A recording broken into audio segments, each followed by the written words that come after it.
ओम नमः शिवाय। सभी व्यूअर्स को धन्यवाद करते हुए आज मैं तुला राशि का कैसे जाने वाला है 2025 का समय, इसके बारे में संक्षेप में बताने की कोशिश करती हूँ, क्योंकि अगर एक एक चीज़ बारीकी से बताई तो बहुत लेंदी हो जाते हैं वीडियो।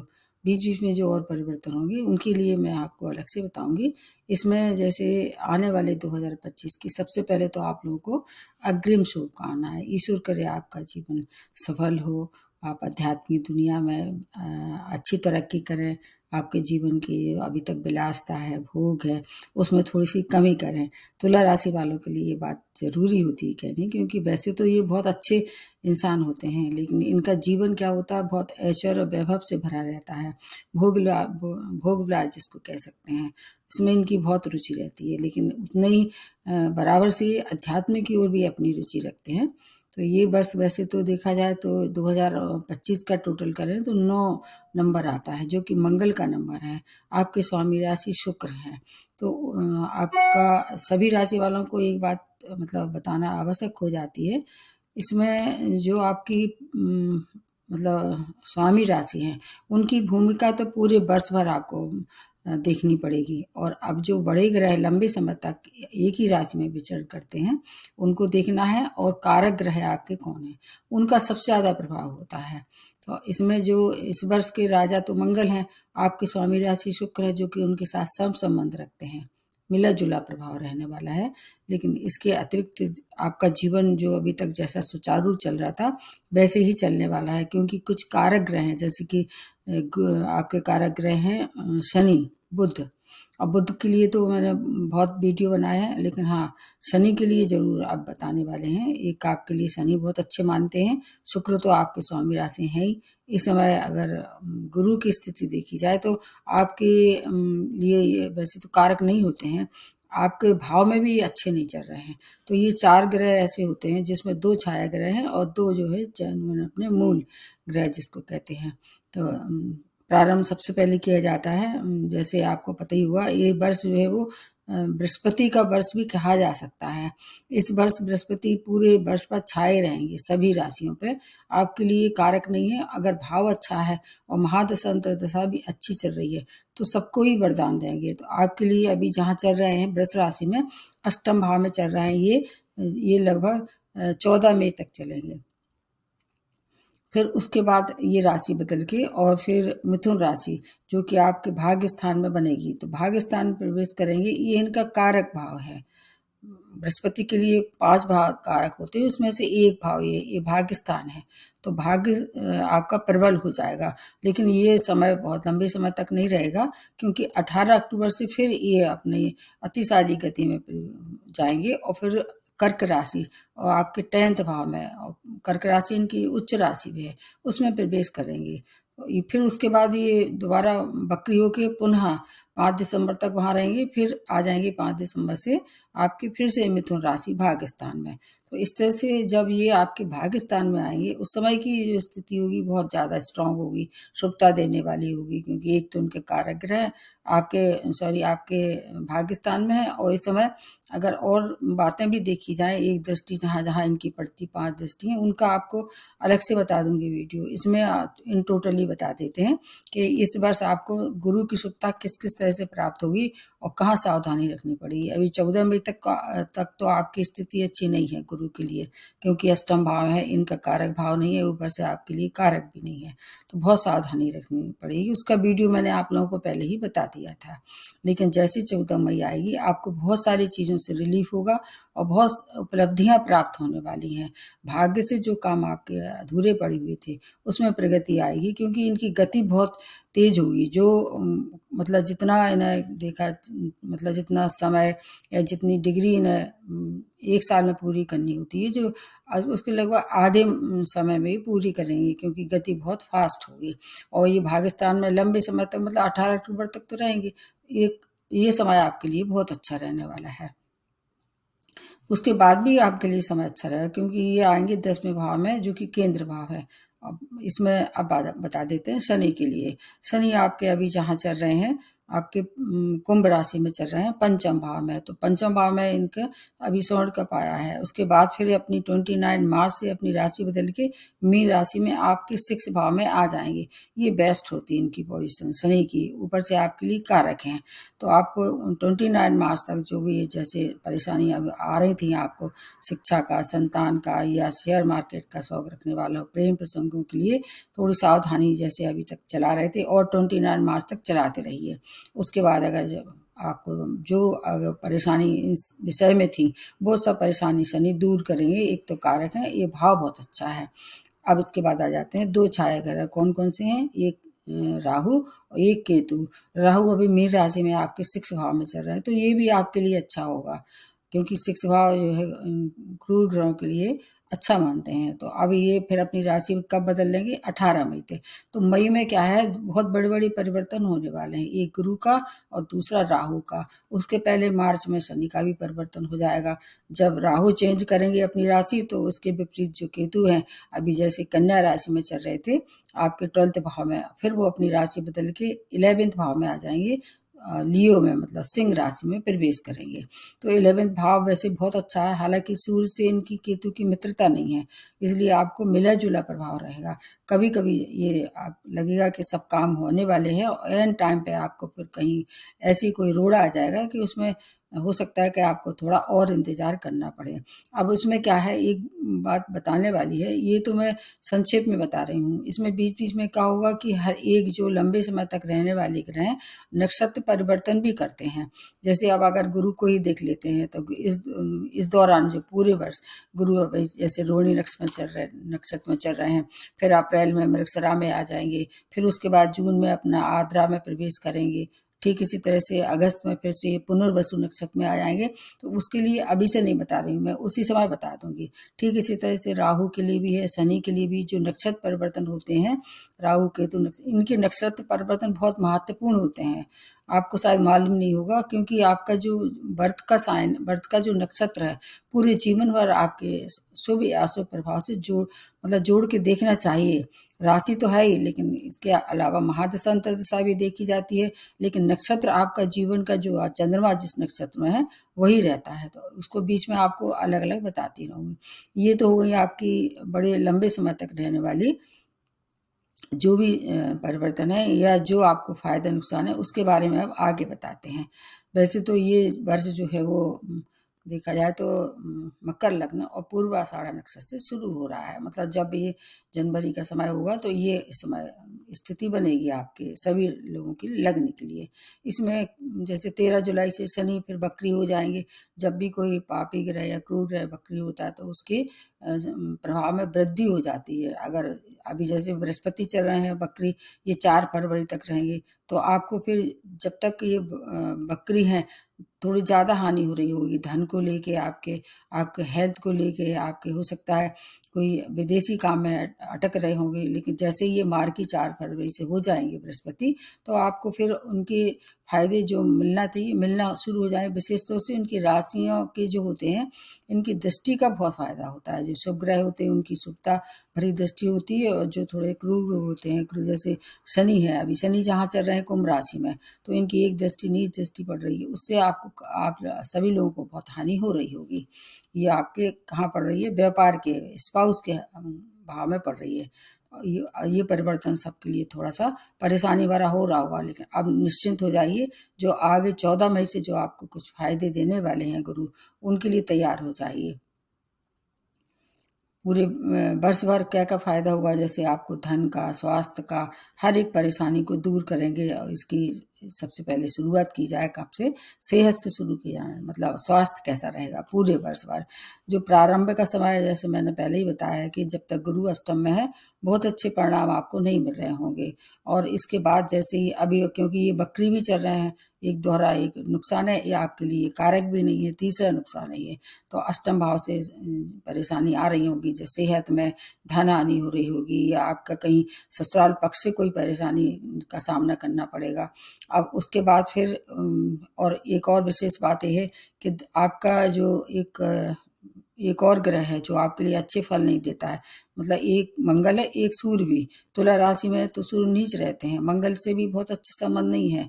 और मंगल अभी जहाँ आपके बैठे हुए हैं कर्क राशि में, नीच राशि में, वक्र अवस्था में 21 जनवरी तक है, वो भी आपकी हेल्थ को प्रभावित कर सकते हैं। जैसे बीपी है, कोलेस्ट्रॉल है, हार्ट प्रॉब्लम है, इनसे आपको सावधानी रखनी पड़ेगी। और ये कब तक रहेगी? 21 जनवरी तक। और वैसे ही जैसे उसके पहले ही बृहस्पति भी अपनी राशि बदल लेंगे, तो रिलीफ तो आपको 14 मई से ही शुरू हो जाएगा। और फिर धीरे धीरे 21 मई होते होते आपको पूरी तरह से लाभ होना शुरू हो जाएगा। अगर आपको कोई हार्मोनल प्रॉब्लम है या सेक्सुअल एक्टिविटीज़ में आपकी कहीं कोई आ रही थी, ऐसी परेशानी आ रही थी, मतलब कंसीव करने में दिक्कत हो रही थी, वो सब अभी थोड़ा ध्यान रखिए। इसका बहुत ज़्यादा आपको मतलब उग्रता में या ऐसा मतलब जल्दबाजी में कोई ऐसा निर्णय नहीं लेना है।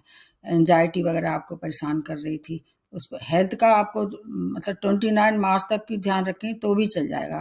क्योंकि कारक ग्रह जब अच्छी कंडीशन में आ जाएंगे तो फिर आपकी हेल्थ को भी काफ़ी कुछ इम्प्रूव करेंगे।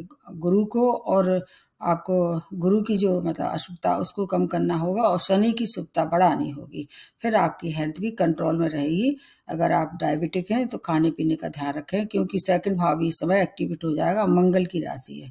खाने पीने का और अपने व्यसन से अगर आप दूर रहते हैं, जो कि आपके लिए हानिकारक हो सकता है, और उसके बाद की स्थिति फिर आपके लिए काफ़ी कुछ अच्छी बनी है। और ध्यान रखना होगा इस बात का कि गैस्ट्रिक प्रॉब्लम है, खाने पीने का या इस तरह से शौक रखने वालों के लिए ये समय क्रिटिकल हो सकता है।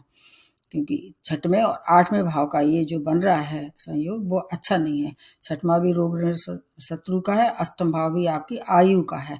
आयु को कोई खतरा नहीं है, लेकिन खाने पीने का आपको बहुत ध्यान रखना पड़ेगा। आपकी फिर हेल्थ जो शेष जो है मतलब मध्य माह के बाद, ऐसे मान के सॉरी मध्य वर्ष के बाद, इसमें माह में कह जाती हूँ, आप वर्ष को मान के चलिए, तो वर्ष के बाद 1 जून के बाद अच्छी स्वास्थ्य का लाभ होगा। आपके जो रुके हुए काम है हेल्थ से मतलब रिलेटेड या फिर किसी और संबंध में, आपको बहुत ज़्यादा फायदा होना शुरू हो जाएगा। बहुत अच्छा समय है आपके लिए। उसके बाद आ जाते हैं आपके हेल्थ के बाद आते हैं कैरियर पे। कैरियर के लिए क्या है, अभी आपकी कैरियर हाउस में मंगल की जो मतलब मंगल बैठे हुए हैं कर्क राशि में, और नीचे रहेंगे जब तक 21 जनवरी तक रहेंगे 10वें भाव में। हालांकि मंगल में के हिसाब से देखें तो इनका एक दिग्बली हो जाते हैं ये, और ऊपर से फिर वहाँ पर अभी ये कर्क राशि में नीच भी हैं, अभी वक्री भी चल रहे हैं। और फिर उसके बाद ये 21 जनवरी से अपनी राशि बदल के आपके भाग्य स्थान में प्रवेश करेंगे, मिथुन राशि में। तो वो समय थोड़ा सा क्रिटिकल हो सकता है। उस समय आपको क्या करना है, किसी से भी वाद विवाद नहीं करना है। मंगल क्या है, दंगल कराते हैं। और 10वें भाव से रिलेटेड मतलब कैरियर है, या आपके संग में काम करने वाले हैं, या बॉस हैं आपके, जो भी कार्य क्षेत्र है, चाहे व्यापारी हो, आपका हर एक समय मतलब बात करने में सावधानी रखनी पड़ेगी। हालांकि तुला राशि वाले थोड़े से बोले चाले बड़े मीठे होते हैं, उनके अंदर जो रहता है वो छुपा के चलते हैं, ये ऊपर नहीं आने देते हैं। ऊपर से तो अच्छी बातें करते हैं। तो अगर वैसे ही डुप्लीकेट अगर आप बने रहते हैं तो फिर आपको इस समय कोई परेशानी नहीं होगी कैरियर से रिलेटेड। उसके बाद फिर धीरे धीरे करके स्थिति जो है वो जब जैसे ही गुरु आपके भाग्यस्थान में आएंगे, पूरा तरह से जीवन को पलट के रख देंगे। हर एक जो आपकी समस्या थी जॉब को लेके या आपके व्यापार को लेके, क्योंकि इसमें क्या है, मंगल जब आपके 7वें भाव के लॉर्ड हैं तो वो व्यापारियों के लिए भी हानिकारक समय हो सकता है। उसका ध्यान रखेंगे तो वो हायर लेवल तक पहुंचा देंगे। शेष समय आपके लिए बहुत श्रेष्ठ बना हुआ है। बस आपको थोड़ा जब तक ध्यान रखना है जब तक कि नीच राशि में है और बृहस्पति की आपकी अच्छी पोजीशन नहीं आ जाती है। विदेशों में रहने वाले लोगों के लिए समय अभी अच्छा है, क्योंकि जैसे कैरियर से रिलेटेड कोई भी काम करना है अभी आप 18 मई तक कर डालिए, क्योंकि केतु वहाँ है। और केतु अगर 12th भाव में आते हैं तो 2-3 तरह से फायदा कराते हैं। एक तो क्या है, अध्यात्म में अगर कोई रुचि रखता है उसके लिए बहुत अच्छे हैं। उसके बाद फिर विदेशों में काम करने वालों के लिए बहुत अच्छा है, या आप विदेश जाने की आपकी पहले से योजना थी उसमें पुश कर देते हैं, धक्का लगा देते हैं। तो ये आप जब अगर 18 मई तक आप इस काम को निपटा लें तो आपके पक्ष में निर्णय होगा। उसके बाद क्या है, केतु आपके 11वें भाव में आ जाएंगे, फिर उतना अच्छा नहीं रहेगा, लेकिन चूंकि ये भाव बहुत अच्छा है उस समय भी आपको कोई परेशानी नहीं होगी। विदेशी अर्निंग हो सकती है इस दौरान आपको। और जैसे ही राहु आपके 10th भाव में आ जाएंगे तो चेंज ऑफ प्लेस के लिए आप अगर कोशिश कर रहे थे, जहां आप काम कर रहे थे, या तो आपकी सीट बदल सकती है, या आपका हो सकता है कोई प्रमोशन हो जाए, उससे आपको फायदा होगा। उससे आपकी मतलब जो आपकी इमेज कहीं थोड़ी बहुत धूमिल हो रही थी, उसमें भी आपको कुछ अच्छी शुभ सूचना मिलने वाली है। व्यापारियों के लिए बहुत अच्छा समय है। विस्तार के साथ साथ एक्सपोर्ट इंपोर्ट का भी व्यापार कर सकते हैं। शेयर मार्केट से भी आप पूरा लाभ ले सकते हैं। जब गुरु रोहिणी नक्षत्र में आ जाएंगे, उसके वीडियो आपको देखना चाहिए, क्योंकि रोहिणी नक्षत्र चंद्रमा का नक्षत्र है और चंद्रमा आपके 10वें भाव के मालिक हैं इस समय। तो जब रोहिणी नक्षत्र में अभी चल ही रहे हैं, तो अभी के लिए अच्छी स्थिति है नक्षत्र के हिसाब से। और इसके बाद फिर व्यापारियों के लिए समय अच्छा है। भूमि विमान की सुखों में वृद्धि, क्योंकि एक दृष्टि इनकी कहाँ पड़ेगी, जब ये अभी आ जाएंगे कर्क राशि में, तो आपको चौथे भाव पर दृष्टि पड़ेगी। और ये अगर शनि के हिसाब से देखें तो इनकी ये उच्च दृष्टि कहलाती है।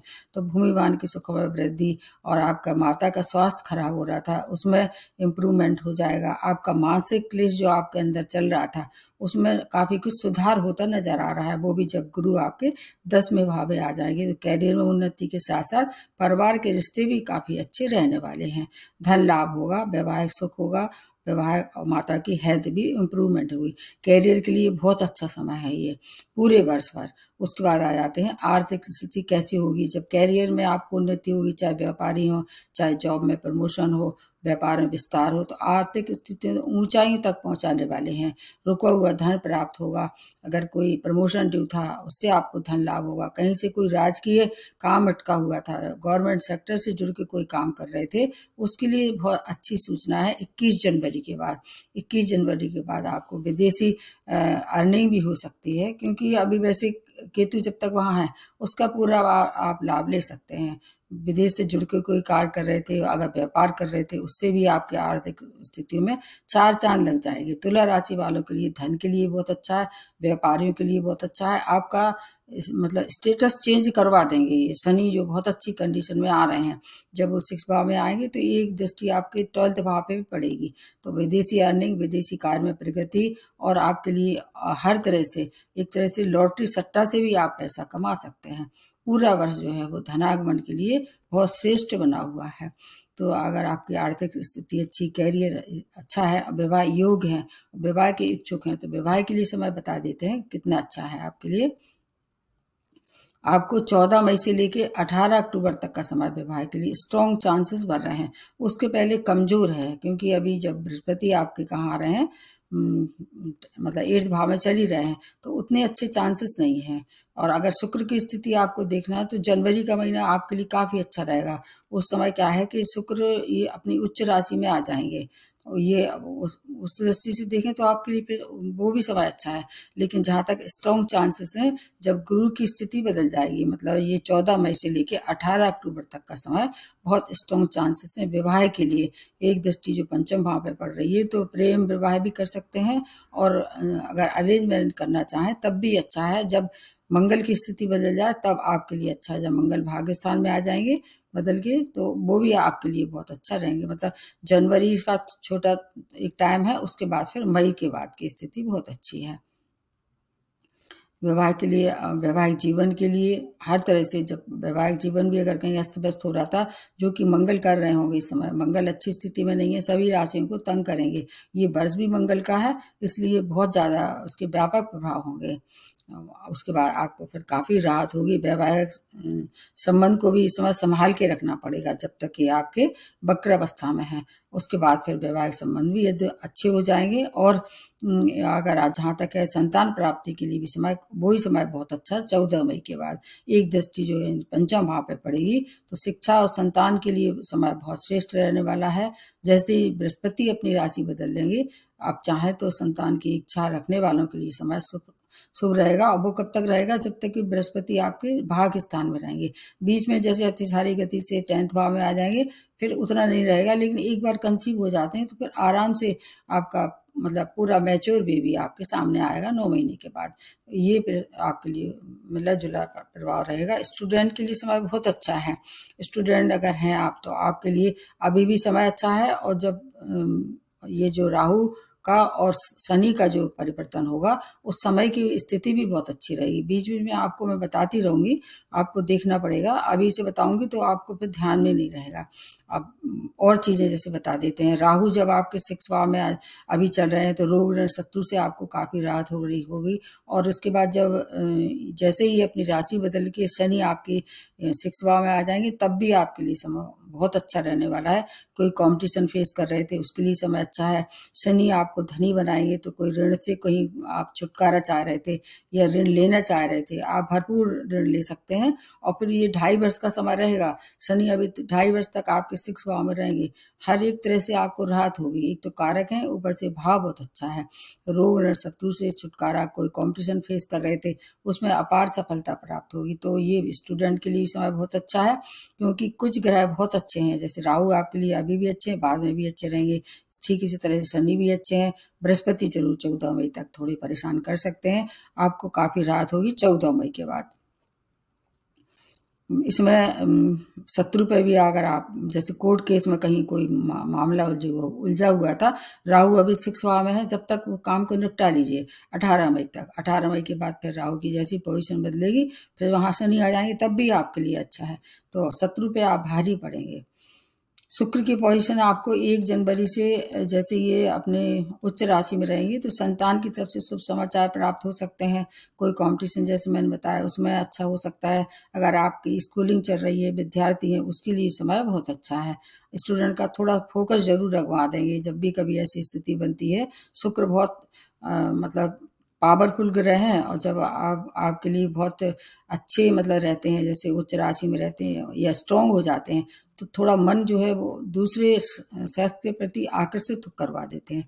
तो अगर ऐसी उम्र में हैं आप, टीनेज जैसे हैं, तो आपको इस बात का ध्यान रखना होगा। इसमें आपका अभिभावकों का बहुत रोल होता है। बच्चे के प्रति थोड़ा ध्यान रखना चाहिए कि आपके बच्चा की कंपनी क्या है, उसका कोई व्यसन में तो नहीं हो रहा है। मैंने देखा है कि जो टीनेजर्स लोग होते हैं, अगर उनका शुक्र बहुत पावरफुल हो जाता है, उनके अंदर ये वीकनेस बन जाती है। एक तो अपोजिट सेक्स के प्रति आकर्षण, और दूसरा जो है वो व्यसन के प्रति भागना। और मतलब ऐसे लोग अगर पहले से ही हैं उसमें वृद्धि हो सकती है। तो ये ध्यान रखना होगा, कंट्रोल करना चाहिए। ऐसा कोई भी काम नहीं है जो इंसान नहीं कर सकता है। इंसान के अंदर बहुत पावर होती है। अगर अपने आप को नियंत्रित रखना चाहे तो बड़े से बड़ी जो है परेशानी से छुटकारा पा सकता है।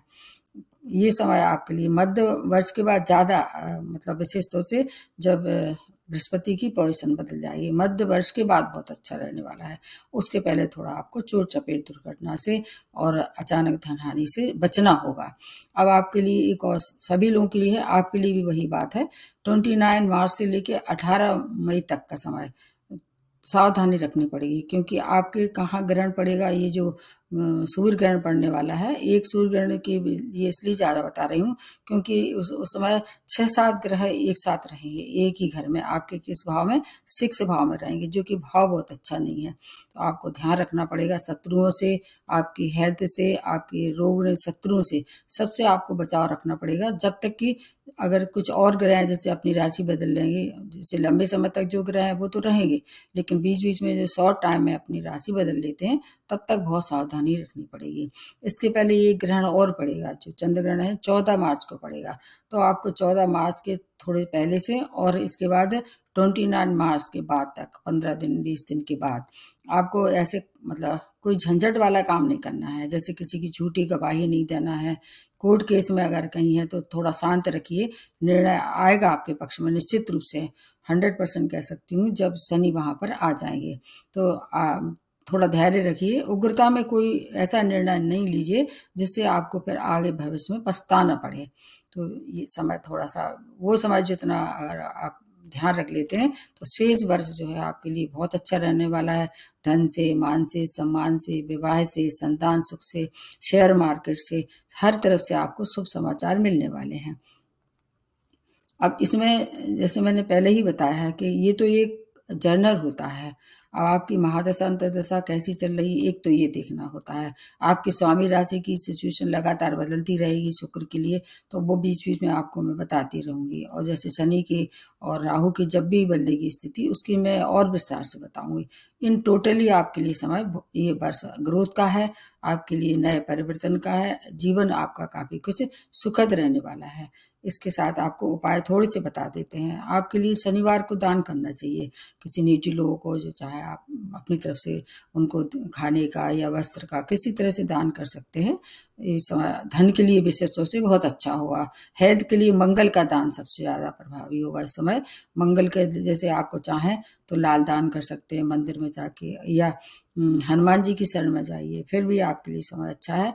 ये पूरे वर्ष आपको एक तो लाल रंग के कपड़े नहीं पहनना है, काले रंग को भी थोड़ा सा कम पहनना है, अवॉइड करना है। और अपने संग आप चाहें तो एक ऑफ वाइट कलर का कोई भी चीज़ इस्तेमाल कर सकते हैं। नए काम की शुरुआत करने के लिए शुक्रवार का दिन बहुत अच्छा है। इधर आपका शनिवार का भी दिन बहुत अच्छा है। मंगल को नहीं करना है कोई भी नया कार्य इस समय, तो फिर आपके कार्य में भी सफलता मिलेगी। और इसके साथ साथ मैंने एक मूलांक के हिसाब से भी बनाया है वीडियो, उसको भी एक बार अवश्य देखें, क्योंकि ये वर्ष जो है वो काफ़ी कुछ लोगों के लिए परेशानी भरा इसलिए हुआ क्योंकि मंगल का वर्ष है, और मंगल आधे वर्ष तक सबको परेशान करते रहेंगे। ये देखते हुए, और फिर अगर कोई है भी परेशानी तो आप मेरे को मेल से पूछ सकते हैं।